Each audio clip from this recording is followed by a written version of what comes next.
Arrivés sur le tour des 3 fortifications, les visiteurs peuvent faire une véritable incursion dans le temps au long des 2 siècles d'histoire et découvrir les vestiges des 3 fortifications appartenant à 3 époques différentes. Autrement dit, chaque fortification inclut la précédente, à savoir le castre romain, la citadelle médiévale et la fortification Alba Carolina.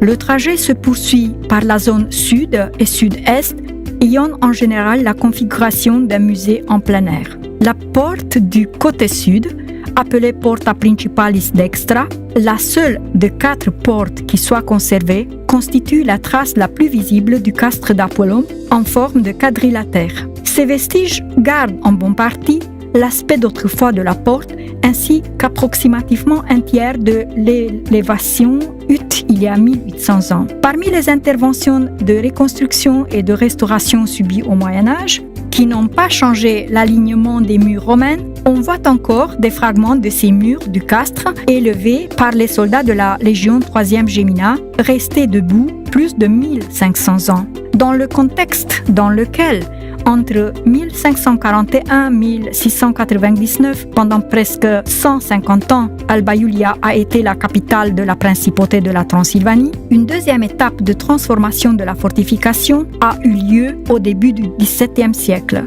notamment sous le règne du prince Gabriel Bethlen, qui a demandé que la ville soit clôturée par des murs impressionnants et renforcée par des bastions. Tandis que le projet a été mis en œuvre, pour le côté sud de la citadelle, le côté sud-ouest a été fortifié par un bastion qui porte le nom du prince, le bastion Bethlen. En même temps, sur les frais des Saxons de Transylvanie, le côté sud-ouest a été aussi renforcé par un autre bastion appelé le bastion des Saxons. À l'intérieur du bastion des Saxons se trouvait pendant le siècle suivant la boulangerie où on préparait le pain pour les habitants de la fortification. Actuellement, sur l'emplacement de la chambre des gardes du XVIIe siècle, est aménagée la salle des armes. Dans ce périmètre, on peut se faire aussi une idée de ce qu'une chambre de torture pouvait signifier. Le bastion des Saxons est intégré dans le tour des 3 fortifications, bien qu'il n'en reste qu'une partie, puisqu'il fut englobé par les impériaux au XVIIIe siècle dans le bastion Saint-Eugène. La 3e fortification de la ville, celle de Sistine-Vauban, en forme d'étoile à 7 côtés, bâtie par les impériaux au XVIIIe siècle, est représentée dans le tour des 3 fortifications par 2 de ces bastions, Saint-Eugène et Saint-Étienne. Arrivés au point de Belvédère, les touristes qui poursuivent le trajet se réjouissent de l'image panoramique représentant la ville d'en bas et la vallée du Mureș.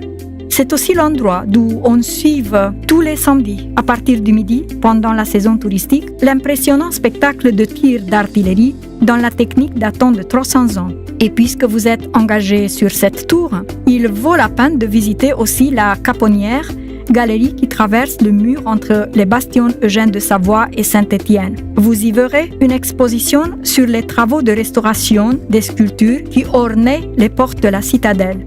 En traversant la Caponnière et le pont, vous arriverez au Ravelin Saint-François de Paola, élément secondaire de la fortification du XVIIIe siècle.